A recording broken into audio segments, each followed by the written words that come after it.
And I think at first, you mentioned about behaviour difficulties. So there might be those poor behaviour choices at first. There might be children experience separation anxiety, school refusal, fighting, arguing, refusal to complete their learning tasks, unwillingness to take part in group activities, all those kind of things that, usually you would kind of like just deal with and move on. But I think we Yeah. need to I think we need to really sort of unpick those and take the time to, address what's going on underneath any behaviour issues that we see. That's right. And think about what might be the real cause of that communication. What's the child trying to say before managing it, if you like?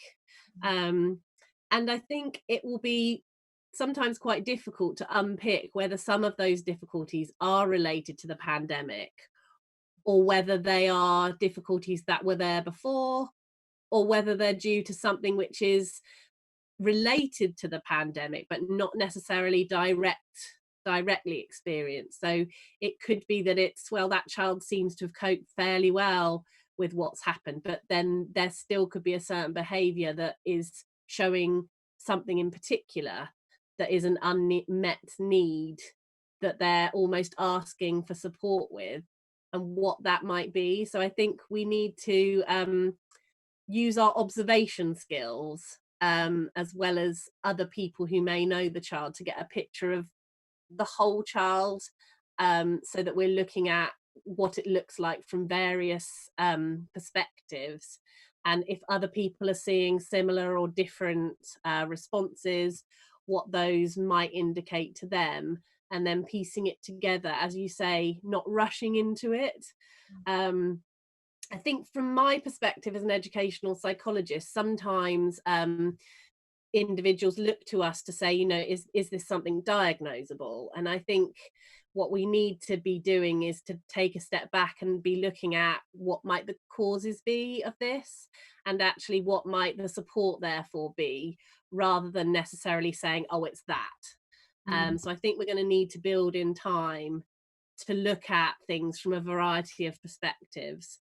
Mm. So to look at emotional, physical, environmental, biological. So looking at all the tiny pieces before we jump to any kind of conclusion, which would have significant effects on their life going forward. So I think it's about having that time and that space to talk Mm. with others who know the child well, and the child themselves, who will have quite a lot of ideas about what's going on for them and why. Mm. I think really, really making yourself available at first. And, Mm. if that means that a particular lesson on sentences doesn't take place, then, that doesn't take place that week. I think it's important to put this well-being and recovery first, and then gradually phase in the academic lessons when children are ready for that.